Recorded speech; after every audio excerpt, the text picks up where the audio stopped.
Buenas tardes, los saludamos desde la Universidad Católica de Manizales, del programa de Ingeniería Industrial. Nosotros tenemos un convenio con la Universidad Pontificia Bolivariana y la idea de hoy es exponerles un proyecto que se llama Diseño y Construcción de una cocina solar de concentración.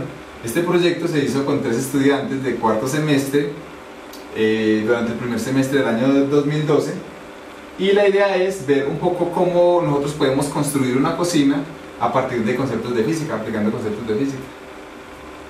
Muy bien, entonces el resumen es simplemente que este trabajo describe el diseño y la construcción de una cocina solar de concentración. Entonces, ¿qué es lo que nosotros queremos hacer? Queremos primero diseñar, o sea, aplicar unos cálculos donde se involucre física, matemáticas, teoría de ondas y la construcción como tal ya de la cocina.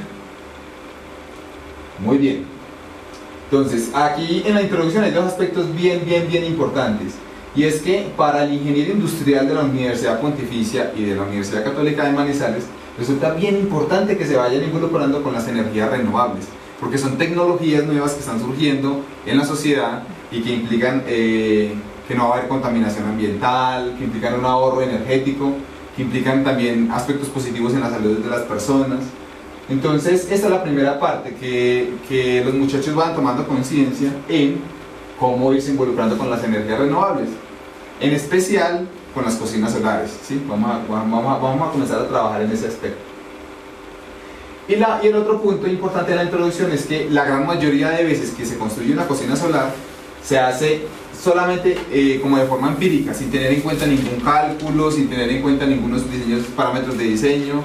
No se hace sin tener en cuenta nada. Entonces, lo que nosotros necesitamos es darle un poco más de ingeniería al asunto. ¿Y cómo lo vamos a hacer? Vamos a producir un modelo teórico, y con ese modelo teórico vamos a construir un modelo, y ese modelo lo vamos a validar más adelante. La idea, ¿cuál es? Es saber más o menos cuánto dinero se nos puede ir en construir la cocina. Entonces, los parámetros iniciales de diseño son la tasa de calentamiento de la cocina, es decir, que el alimento que vamos a poner ahí, en cuánto tiempo se nos va a calentar. Lo segundo es la eficiencia de la cocina, es qué tanta energía de la que recibe del sol la podemos aprovechar en cocinar ese alimento. La intensidad solar incidente es cuánta cantidad de luz incide en esa región del país. Como nosotros estamos en Manizales, entonces vamos a tener en cuenta el dato de cuánto incide la luz en Manizales. El radio de la cocina solar es más o menos cuál es el tamaño del radio de la cocina que nosotros vamos a fabricar, y la cantidad de material reflectante es el material que le vamos a poner para que reflecte la luz solar, cuánta cantidad se nos va a ir de ese material. Muy bien, entonces vamos a arrancar a hablar ya un poco más de la tasa de calentamiento. Vamos a hablar punto por punto. Entonces, la tasa de calentamiento, ¿qué es? Inicialmente vamos a trabajar con el agua. Nosotros sabemos que cuando vamos a cocinar un alimento, pues son muchos los tipos de sustancias que nosotros vamos a calentar, pero el agua es como la más común, porque la gran mayoría de alimentos son a base de agua. Cuando uno va a cocinar, por ejemplo, arroz o una sopa, el mayor porcentaje es de agua. Entonces vamos a tomar el agua, vamos a tomar como cálculos los parámetros del agua, la densidad del agua, el calor específico del agua, y vamos a simplificar el modelo. Esta parte es bien importante. ¿Cómo uno simplifica el modelo? Entonces, el modelo se simplifica teniendo en cuenta que, por ejemplo, la densidad del agua depende de la temperatura. Entonces, esa dependencia no la vamos a tener en cuenta, vamos a suponer una densidad constante, lo mismo que el calor específico. Esto lo hacemos para efectos de simplificar un poco los cálculos, porque si tomamos en cuenta todos esos factores se nos va a alterar mucho y va a ser muy difícil resolver las ecuaciones. Entonces vamos a simplificarlo bastante. Muy bien, entonces vamos a tomar inicialmente una masa de 250 mililitros de agua, ¿sí? ¿Qué es lo que significa esto? Que a 1/4 de litro de agua, que está a una temperatura promedio de la ciudad de Manizales de 16 grados centígrados, este dato lo da el IDEAM, y vamos a llevar esa agua y la vamos a hervir, o sea, vamos a llevarla hasta 99 grados centígrados, que es la temperatura de ebullición del agua en Manizales. Entonces, nosotros sabemos, pues, por fundamentos de termodinámica de física, que la ecuación para el calor es esta: es la masa por el calor específico por la temperatura final menos la temperatura inicial. Entonces, la masa es 200 gramos, calor específico es 1 caloría sobre grado centígrado, la temperatura final menos la inicial es 99 menos 16. Eso nos da un calor de 16.600 calorías. Si se tiene en cuenta que una caloría es 4,186 joules, se llega a que el calor es 69.487 joules. Ahora vamos a mirar que si nosotros queremos que el agua hierva en 30 minutos, que digamos es un tiempo moderado, se puede calcular entonces cuál es la tasa de calentamiento, que es dividir ese calor entre el tiempo. Eso nos da 38,6 vatios. Esa anterior potencia es la potencia que nosotros le vamos a meter al agua, la cantidad de calor que le vamos a meter al agua por unidad de segundo. Listo, entonces en todo proceso termodinámico hay unas pérdidas de energía. Entonces la cantidad de calor que yo le voy a aplicar al agua no es la misma cantidad de calor de energía que está incidiendo en la cocina, porque hay una energía que se pierde. Esa energía que se pierde es debido a ¿qué? Se debe a muchos factores, ¿sí? Entonces ahí es donde entramos a hablar de la eficiencia. ¿Qué es la eficiencia? Es qué tanto yo puedo aprovechar la energía solar en cocinar los alimentos. Y esa eficiencia depende de muchos factores, como los siguientes. Primero, depende de la pérdida de la radiación solar en el calentamiento de la cocina, la cual ocurre por la conducción del calor. Entonces, ¿qué quiere decir esto? Simplemente que si yo tengo mi cocina abierta al sol, pues parte de la luz que va a incidir me va a calentar la cocina. Esa es una energía que se me va a perder.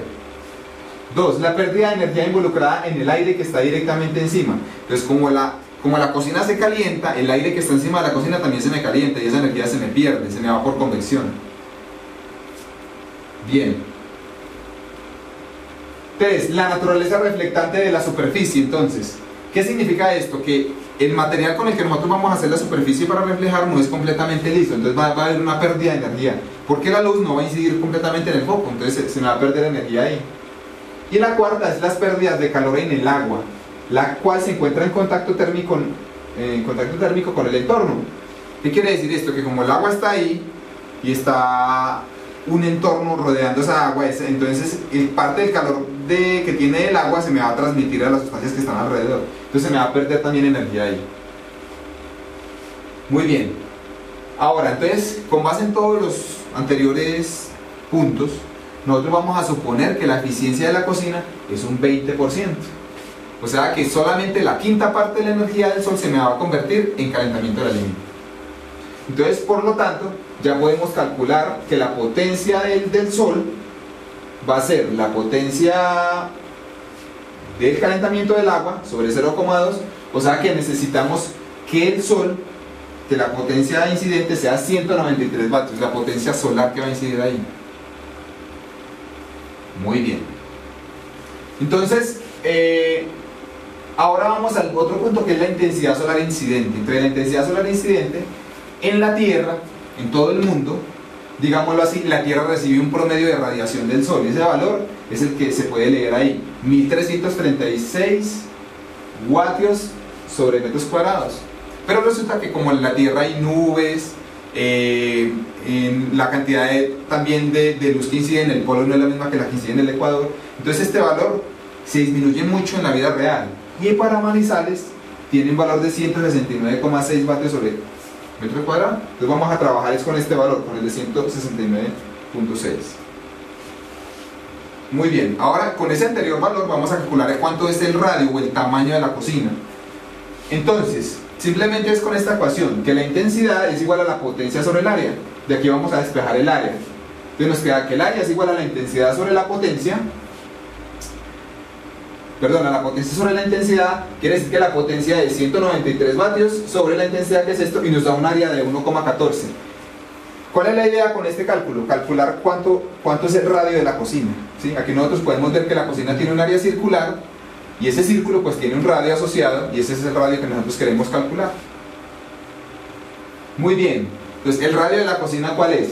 Entonces el radio de la cocina se calcula mediante el área del círculo. Simplemente pues despejando el radio, nos da un radio que es de 0,6 metros, o sea 60 centímetros, más o menos tiene que tener de radio la cocina, o sea que el diámetro es más o menos 120 centímetros, un poco más de un metro. Ahora vamos a calcular la cantidad de material que le tengo que poner para que refleje la luz. Entonces, esto se hace con conceptos de cálculo integral. Si nosotros suponemos que esto es una parte de una circunferencia y esta circunferencia va a rotar en torno al eje Y, entonces nos da esta figura. Y esta figura es la parte de la cocina. Pero como podemos ver ahí, esta parte de la cocina no es completamente una esfera, ni siquiera la mitad de una esfera, es menos de la mitad de una esfera. Entonces, para poder calcular el área de esa parte que es menos de una esfera, nosotros primero hacemos cuál es la ecuación de esta circunferencia. La ecuación de esta circunferencia está por esta que ustedes ven aquí abajo. Muy bien, si nosotros despejamos el radio de la esfera, nos va a dar esto que nosotros tenemos acá. En esta ecuación que nosotros tenemos acá abajo, ¿qué tenemos? Primero el radio que ya habíamos hallado de la cocina, que es X, ¿sí? Que es 60 centímetros. Y tenemos la altura de la cocina. Esta altura de la cocina la podemos suponer como por consideraciones teóricas. Si yo voy a cocinar, necesito que la altura pues sea una altura de menos de 1 metro. Esa altura nosotros para fines prácticos la suponemos de 46 centímetros. Y si reemplazamos estos dos valores acá en esta expresión, nos da el radio total de la esfera, que tiene que ser de 62 centímetros, el radio total de la esfera donde sacamos la cocina. Muy bien. Y finalmente, entonces, ya, para calcular el área de la superficie de revolución, está dada por 2pi la integral de la función de x, raíz cuadrada de 1 más la derivada al cuadrado. Reemplazamos el valor de esta función de x acá y acá. Hacemos la respectiva derivada, hacemos las operaciones algebraicas, hacemos la integral. Y finalmente obtenemos esta ecuación. Reemplazamos los datos y obtenemos que el valor final del área que necesitamos de material reflectante, que por ejemplo puede ser el aluminio, por ejemplo, es de 17.910 centímetros cuadrados. Muy bien. Este resultado que acabamos de hallar es muy importante. ¿Por qué?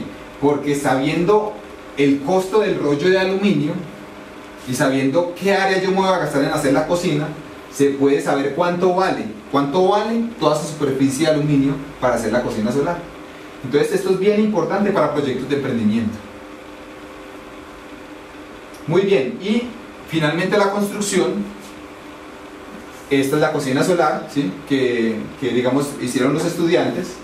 Pues aquí se ve que la parte reflectante es hecha de aluminio. Ellos lo que hicieron fue que la parte interna es de cartón, la parte interior es de aluminio. A la altura del foco, está a la altura del foco, y aquí se pone la parrillita como para que la gente ponga la olla o ponga lo que se quiera calentar ahí, ¿sí? Muy bien, entonces vamos para la parte final, que son las conclusiones. Entonces las conclusiones son: una, es que se propuso un método sencillo para diseñar una cocina solar. Este método es muy fácil, es un método duplicable, los cálculos son bien simples y se muestra que funciona. 2. Se analizaron y calcularon los principales parámetros de diseño, como la tasa de calentamiento, la eficiencia de la cocina, la intensidad solar incidente, el radio de la cocina solar y la cantidad de material reflectante. 3. Se aplicaron conceptos de termodinámica, física ondulatoria, cálculo integral para el manejo de las variables. Esto es muy importante porque un proyecto como esto sirve para integrar asignaturas dentro del currículo de ingeniería industrial. Y 4. Se evidencia la importancia de este diseño, ya que permite calcular el costo del material reflectante de la cocina. Lo anterior es imprescindible para proyectos de emprendimiento en la fabricación de cocinas solares. Eso es bien importante, que los ingenieros se comiencen a incentivar en entrar hasta esta parte de montar su propia microempresa. En Asia hay ejemplos de personas que ya tienen sus propias empresas fabricando estas cocinas, que son bien económicas, son muy interesantes y se aplica bastante la ingeniería, todos los procesos de la ingeniería, de las ciencias básicas. Muy bien, estas son las referencias, digamos, para las personas que estén de pronto interesadas, ¿sí? En internet hay mucho sobre el tema. Hay muy poco realmente, es sobre la parte de los cálculos, pero sobre el tema de las cocinas solares hay mucho, cómo construirlas y todo. Pero la idea con este trabajo era acomodar un poco más cuál es la matemática que hay detrás de esto, cómo se puede hacer, ¿sí? Muy bien, muchas gracias.